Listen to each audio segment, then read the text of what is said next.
দেওয়া হচ্ছে ভাই, এটা তো ফেসিবাদী তত্ত্ব।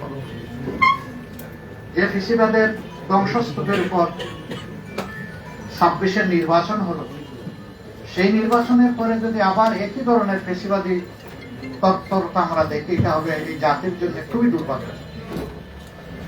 এবং এর সম্পূর্ণ দায় তাদেরকে নিতে হবে যারা এই ধরনের অপকর্মে লিপ্ত হবে।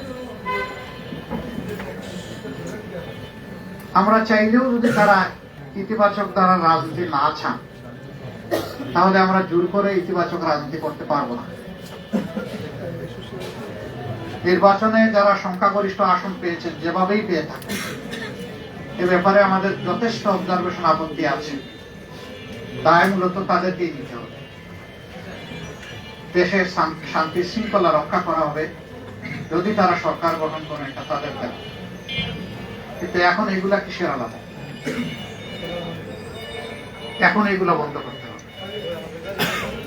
এখনো যদি বন্ধ করা না হয়, আমরা বাধ্য হব যে কোনো সিদ্ধান্ত। এবং আমরা নিরীহ দেশবাসী যারা ভালোবেসে একটা পরিবর্তনের পক্ষে গণভোটে হা বলেছেন এবং আমাদেরকে ভোট দিয়েছেন, সহযোগিতা সমর্থন করেছেন, আমরা তাদেরকে বলতে চাই, আপনারা যেমন আমাদের সাথে ছিলেন, আগেও আমরা আপনাদের সাথে ছিলাম, আজকে থেকে আরো শক্তভাবে আমরা আপনাদের সাথে থাকব ইনশাআল্লাহ। আমাদেরকে যদি বাধ্য করা হয়, তাহলে রাজপথেও আমরা নামব। বেশ কিছু জায়গায় আপনারা লক্ষ্য করেছেন, কালকে নির্বাচনী সম্প্রচার যখন হয়, ফলাফল হঠাৎ করে 2 ঘন্টা 4 ঘন্টা লাপাত্তা। এগিয়ে আছেন তিনি হাজার হাজার ভোটে, শেষের দিকে গিয়ে তিনি নাই, তাকে খুঁজে পাওয়া যাচ্ছে না। আবার হয়তোবা অল্প কিছু ভোটে কষ্ট মষ্ট করে তাকে ছাড় দিয়ে নির্বাচিত ঘোষণা করা হয়েছে। এটা অবাস্তব।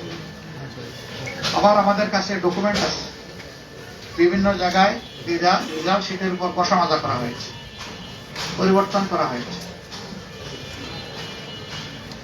কিছু কিছু আসনে দ্বৈত নীতি অবলম্বন করা হয়েছে। নাসিরউদ্দিন পাটোয়ারির আসনের ব্যাপার আপনারা সবাই জানেন, এটা আমাকে বড় করে বলতে হবে। সেখানে কি হয়েছে? সেন্টার দখল করে একজন নেতার আপনজনের নেতৃত্বে সেখানে যা হয়েছে, তার সাক্ষী দেশবাসী, বিশ্ববাসী, আপনারা, আমরা জেনেছি আপনাদের কারণ। বাংলাদেশ খেলাফত মজলিসের আমির আল্লামা মামুনুল হক সাহেব নাসিরউদ্দিন পাটোয়ারির ওখানে যে কারণে অন্য একজন প্রার্থীর পক্ষে ব্যালট অ্যাকসেপ্ট করা হয়েছে, একই কারণ বিদ্যমান থাকা সত্ত্বেও মৌলানা মামুনুল হক সাহেবের পক্ষে এটা অ্যাকসেপ্ট করা হয়নি। এক দেশে কি 2 আইন চলবে? নির্বাচন কমিশন কি এক এক জায়গায় এক একটা আইনের প্রয়োগ করবে একই বিষয়ে? এটা এখন বিশাল প্রশ্নের ব্যাপার। আমাদের সেক্রেটারি জেনারেল সহ বেশ কিছু আসনে এই ধরনের ব্যাপার আছে। স্ব আসনে যাদের উপরে এই অন্যায় আচরণ করা হয়েছে, যাদের অধিকার জোর করে কেড়ে নেওয়া হয়েছে, আমাদের সিদ্ধান্ত তারা প্রতিকার চাইবে। সুনির্দিষ্ট সময়ের ভিতরে যদি আমরা প্রতিকার পাই তাহলে এক কথা, যদি না পাই তাহলে এখানেও আমরা বাধ্য হব আমাদের পথ। আমরা আশা করব নির্বাচন কমিশন শুভ বুদ্ধির উদয় হবে এবং তারা ন্যায় ইনসাফ করবে। না করলে দায় তাদেরকে নিতে হবে। আমরা এখনো বলবো, দেশকে আমরা ভালোবাসি, ভালোবাসার জায়গা থেকে আমরা দেশের শান্তি শৃঙ্খলা এবং দেশের ঐক্য চাই। আমাদের স্লোগানই ছিল ঐক্যবদ্ধ বাংলাদেশ। ঐক্যবদ্ধ বাংলাদেশে থাকতে হলে পরস্পরকে সম্মান করেই থাকতে হবে। এখানে কেউ রাজা নয় আর বাকিরা প্রজা নয়। এখানে কেউ মালিক নয়, বাকিরা তাদের অধীনস্থ নয়। এখানে সকলেই বাংলাদেশের একই সংবিধানের অধীনে সমান অধিকার তারা ভোগ করবে। অতীতে ফেসিবাদের বিরুদ্ধে আমাদের লড়াই হয়েছে। আমরা আশা করেছিলাম যে কালো অধ্যায়ের অবসান হোক, কিন্তু যদি আবার এটা ফিরে আসে আমরা লড়ে যাব, আমরা থাকবো না ইনশাআল্লাহ। এখানে কোনো ছাড় দেব না। দেশের জনগণের বেশিরভাগ আমাদের বিরুদ্ধে না, বেশিরভাগ দেশবাসীর বেশিরভাগের অধীনে কখনো একটা ডেমোক্রেসি, একটা গণতন্ত্রের বিকাশ করে না। সারা বিশ্ব থেকে এখানে পর্যবেক্ষকরা এসেছিলেন, তারা সময় দিয়েছেন, ঘুরেছেন, দেখেছেন, তারা তাদের অবজারভেশন তুলে ধরবেন। আমরা আমাদের নিজস্ব অবজারভেশনের জাতির সামনে পুঙ্খানুপুঙ্খভাবে তুলে ধরব। আপনারাই জানবেন, আপনারাই জানাবেন। সম্মানিত বন্ধুগণ, আমরা চাই দেশে পুরানো ধারার সেই কালো অধ্যায়ের রাজনীতি আর না হোক, নতুন ধারার সুস্থ রাজনীতি চালু হোক। এবং এখানে সবাইকে দায়িত্বশীল আচরণ করতে হবে। দায়িত্ব জ্ঞানহীন কোনো আচরণ জাতি দেখতেও চায় না, সহ্যও করবে না। আমাদের তরুণ সমাজ যারা বুকের রক্ত দিয়ে, জীবন দিয়ে আমাদের উপরে আমানত রেখেছে, আমরা কথা দিচ্ছি, আমরা নির্বাচনের আগে যা বলেছি তা বাস্তবায়ন না হওয়া পর্যন্ত আমাদের লড়াই অব্যাহত থাকবে। আমাদের নারী সমাজের অধিকার এবং তাদের নিরাপত্তা নির্বাচনের আগে বিঘ্নিত হয়েছে। আমরা তাদের অধিকার নিরাপত্তার পক্ষে লড়ে যাব, আমরা ছাড় দেব। আমরা বাংলাদেশের প্রত্যেকটি নাগরিকের পক্ষে আছি।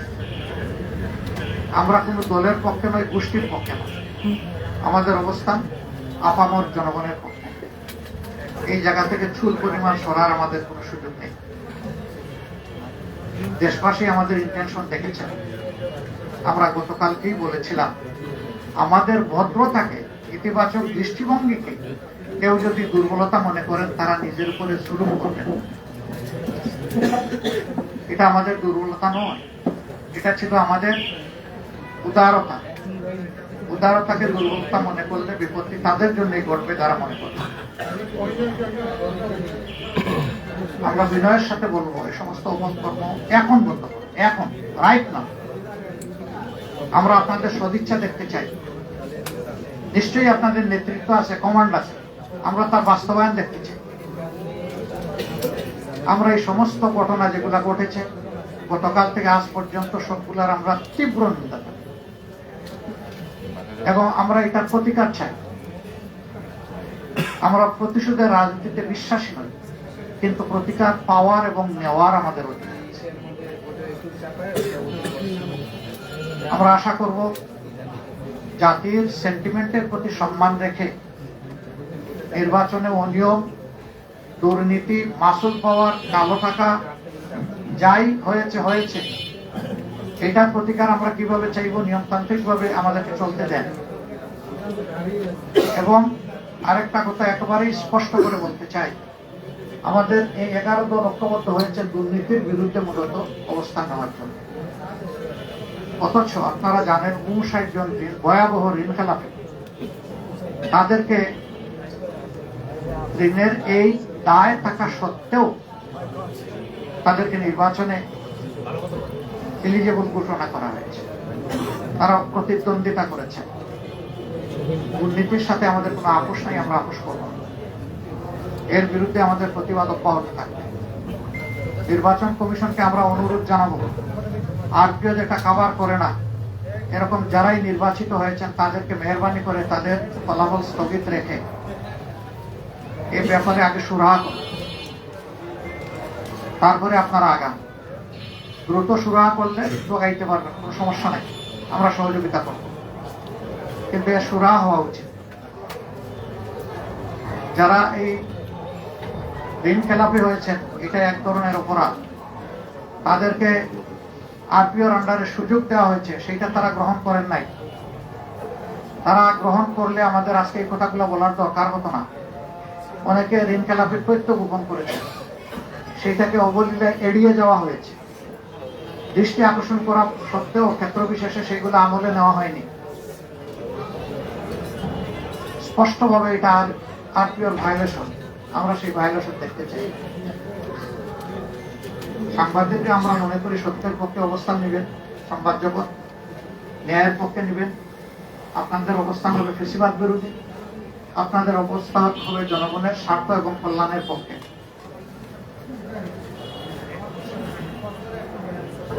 আমরা এটাও লক্ষ্য করছি, আমরা সুনির্দিষ্ট এখনই বলতে চাচ্ছি না, কোন কোন জায়গায় ফেসিবাদীদেরকে ঘোষণা দিয়ে এখন পুনর্বাসন করা হচ্ছে। নির্বাচনী প্রচারণার সময় তা লক্ষ্য করেছি। এটা মনে রাখবেন, কিছু মানুষ জীবন বাজি রেখে লড়াই করে জীবন দিয়ে এই 26 আমাদেরকে এনে দিয়েছে। 24-এর আকাঙ্ক্ষার সাথে যে কেউ অপমানজনক আচরণ করবেন, জাতি তাদেরকে ক্ষমা করবে না, বিশেষ করে যুব সমাজ তাদেরকে ক্ষমা করবে না। আমরা অনুরোধ করব 24-এর আকাঙ্ক্ষাকে যেন ধারণ করা হয়। এরপরে গণভোটের ব্যাপারে আমাদের স্পষ্ট বক্তব্য। সংখ্যাগরিষ্ঠ ভোটার রায় দিয়েছে গণভোটের পক্ষে, অবশ্যই তা বাস্তবায়ন করবে। এর কোনো ব্যতিক্রম আমরা দেখতে চাই না। পচা রাজনীতির পরিবর্তনের জন্যই ছিল এই গণভোট। নতুন দ্বারা সুস্থ রাজনীতির পক্ষেই গণভোট। গণভোটে বিজয়ী হয়েছে, এখন বাস্তবায়ন করা যারাই সরকার গঠন করবেন তাদের দায়িত্ব। তারা যদি বাস্তবায়নের উদ্যোগ নেন, আমরা সর্বাত্মক সহযোগিতা করব। কেউ যদি এড়িয়ে চলতে চান, আমরা এ বিষয়ে অবশ্যই আমাদের কণ্ঠ থেমে থাকবে না, আমরা আমাদের দায়িত্ব পালন করব। বন্ধুগণ, যে সমস্ত আসনে ভয়াবহ অনিয়ম হয়েছে, আমাদের পক্ষ থেকে নিয়মতান্ত্রিকভাবে আমরা তার প্রতিকার চাইব। কিন্তু হাস্যস্কর, এত কিছু করার পরেও একটা পক্ষ তারা সন্তুষ্ট হতে পারছেন না। ভোট কেড়ে নেওয়া, তারপরে রেজাল্টে বিভিন্ন ধরনের মেকানিজম প্রয়োগ করা, এখন আবার সেই সিটগুলার বিরুদ্ধে অনেকে নতুন কসরত শুরু করেছে। কি চাচ্ছেন আপনারা? জাতির সামনে পরিষ্কার করে বলে দেন। এই প্রক্রিয়া যদি বন্ধ না হয়, তাহলে আমাদের কি করার থাকবে? যারা এই ধরনের কাজ করবেন দায় তাদেরকে নিতে। আমরা আবারও বলবো, দেশকে ভালোবাসি, আমরা ইতিবাচক ধারা রাজনীতি চাই। আমাদেরকে ইতিবাচক ধারার রাজনীতি থেকে কেউ যেন বঞ্চিত না করেন, বঞ্চিত করলে দায় তাদের। আল্লাহ আমাদের সহায় হবে। এখানে আমার সহকর্মীরা আছেন, নাহিদ ইসলাম আছেন, তিনি যদি কিছু সাপ্লিমেন্ট করতে চান আমি তাকে ওয়েলকাম করব। এরপরে আল্লামা মামুনুল হক সাহেব আছেন, তিনিও যদি কিছু সাপ্লিমেন্ট করতে চান তাহলে তাকে ওয়েলকাম করব।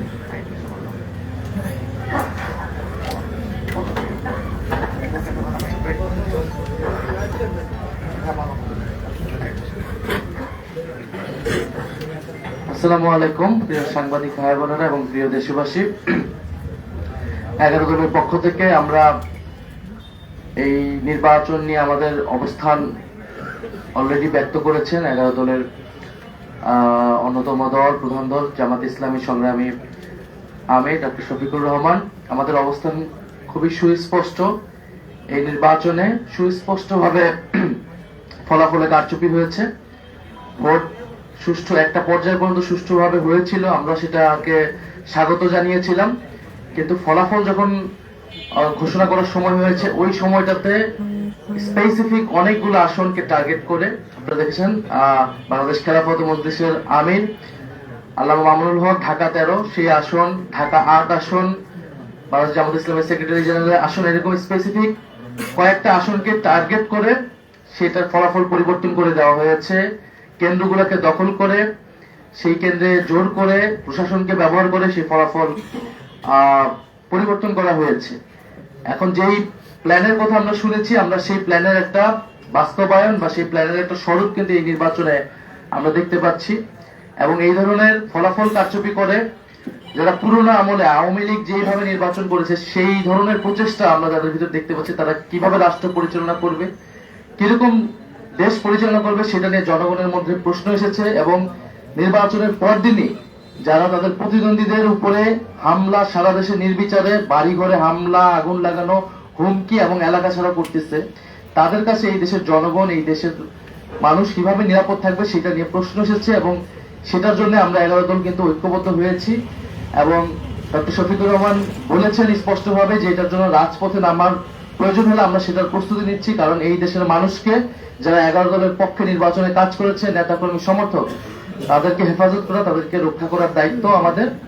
আরেকটি কথা আমি বলতে চাই, আমরা জনগণকে অভিবাদন জানাই যে জনগণ এত প্রতিকূলতার মধ্যেও 11 দলের পক্ষে ভোট দিয়েছেন, 11 দলের পক্ষে বিজয়ী হয়েছেন। অনেকেই অনেক কারচুপি করে তাদের বিজয় আটকানো যায়নি। আপনারা দেখবেন যে গণভোটে কত পার্সেন্ট ভোট পড়েছে, 60% ভোট পড়েছে, 60+ ভোট পড়েছে। এই নির্বাচনে কিন্তু সুস্পষ্ট দুইটা পক্ষ ছিল, একটা সংস্কারের পক্ষ, পরিবর্তনের পক্ষ, যারা সংস্কার চায়, গণতন্ত্র চায়, চাঁদাবাজি বন্ধ করতে চায়, দুর্নীতি লুটপাটে বন্ধ করতে চায়, বিচার এবং সংস্কার চায়, আধিপত্য তো বিরোধিতা চায়। আরেকটি পক্ষ যারা পুরনো বন্দোবস্ত, পুরনো রাজনীতিকে প্রতিনিধিত্ব করেছে, যারা 72-এর সংবিধানকে চেয়েছে, যারা পুরনো যত ধরনের রাজনীতি আছে, যারা ঋণ খেলাপিদেরকে প্রশ্রয় দিয়েছে, যারা লুটপাট দুর্নীতি, সেই একই রাজনীতি করতে চায়। ফলে জনগণ ব্যাপকভাবে যেই 60%-এর বেশি, 60+ সংস্কারের পক্ষে তারা ভোট দিয়েছে, সেই একই জনগণ কিন্তু 11 দলের পক্ষেও ভোট দিয়েছে। কিন্তু শেষ মুহূর্তে এই 10%-এর মতো ভোট কিন্তু কারচুপি করা হয়েছে, ফলাফলে কারচুপি করা হয়েছে। না হলে এই পুরো ভোটটাই 11 দলের পক্ষেই আসতো।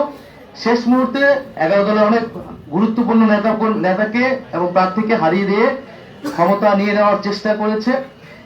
এবং আমরা নির্বাচন কমিশনে সেটা সুস্পষ্টভাবে এই অভিযোগ জানানো হবে, প্রার্থীরা জানাবে যাবে, এবং নির্বাচন কমিশন সেখানে কি ভূমিকা পালন করতেছে, তাদের অবস্থান কি, এর উপর নির্ভর করবে আমাদের নির্বাচন নিয়ে চূড়ান্ত অবস্থান। ধন্যবাদ সবাই।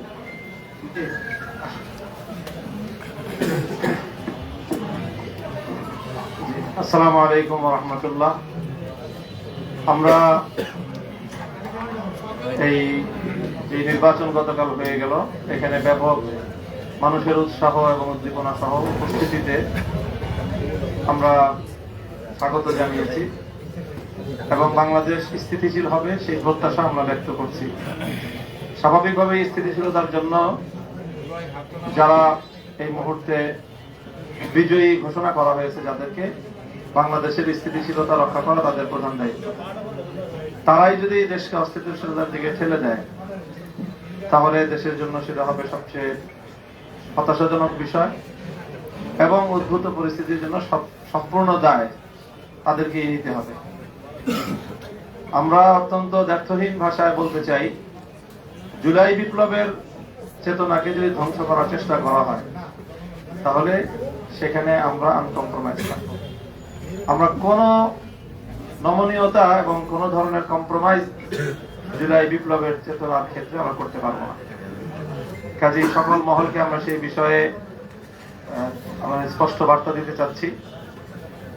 তারপরে ইলেকশনটার যে বিষয়ে আমরা আমাদের গতকাল থেকে আজকে বলে আসছি আমরা যে আমরা তো আমাদের ইতিবাচক ভাবেই আমরা ব্যক্ত করতে চাচ্ছি প্রতিক্রিয়া, কিন্তু পরিষ্কার যে ইলেকশনটা তো একটা সময় পর্যন্ত অথবা ভোট গ্রহণ হওয়া পর্যন্ত মোটামুটি দৃশ্যমান রাখা হয়েছে, কোনো গন্ডগোল যেন না হয়। কিন্তু ভোট গণনা শুরু হওয়ার পর থেকেই আমাদের কাছে একেবারেই দিবালোকের ন্যায় স্পষ্ট যে ভোট গ্রহণটা যেভাবে হয়েছে, ভোট গণনাটা তার সম্পূর্ণ উল্টো ভাবে হয়েছে এবং সেখানেই আগামীর বাংলাদেশের ভাগ্য এবং মানুষের জনরায়ের প্রতি চরমভাবে অশ্রদ্ধা প্রদর্শন করা হয়েছে, অসম্মান করা হয়েছে। এটা যারা করেছেন বাংলাদেশের কাছে তাদেরকে দায়ী থাকতে হবে ইনশাআল্লাহ। এবং ইতিহাস বারবার ফিরে আসে, বাংলাদেশের মানুষ তাদের এই ব্যালটের অধিকার অবশ্যই তারা উদ্ধার করে ছাড়বে ইনশাআল্লাহ, সেই প্রত্যয় আমরা ব্যক্ত করছি। আলহামদুলিল্লাহ, দীর্ঘক্ষণ ধরে আপনারা আছেন, সবাইকে ধন্যবাদ জানিয়ে আমরা দেশবাসীকে কৃতজ্ঞতা আদায় করতে চাই যে সকল ধরনের হুমকি ধমকি অত্যাচার জুলুম নিপীড়ন অগ্রাহ্য করে দেশবাসী যেভাবে আমাদের পাশে দাঁড়িয়েছিল আমরা রিয়েলি অভিভূত, তাদের কাছে কৃতজ্ঞ এবং এবং দেশবাসী আপনারা যেহেতু আমাদের পাশে দাঁড়িয়েছেন দেশের স্বার্থে, জনগণের স্বার্থে, আমরা আবার অঙ্গীকার ব্যক্ত করছি আমরা খুবই দৃঢ়ভাবে আপনাদের সাথে থাকব এবং আপনাদের কোনো অধিকারের সাথে আমরা কম্প্রোমাইজ করব না। অধিকার আদায় করাই হবে আমাদের নৈতিক দায়িত্ব। এ লড়াই আমাদের অব্যাহত থাকবে ইনশাআল্লাহ। সংশ্লিষ্ট সকলকেই আমরা আন্তরিক ধন্যবাদ জানিয়ে এখানে শেষ করছি। আসসালামু আলাইকুম। আজকে আর কোনো প্রশ্ন নেই, আমরা আজকে নিচ্ছি না। Thank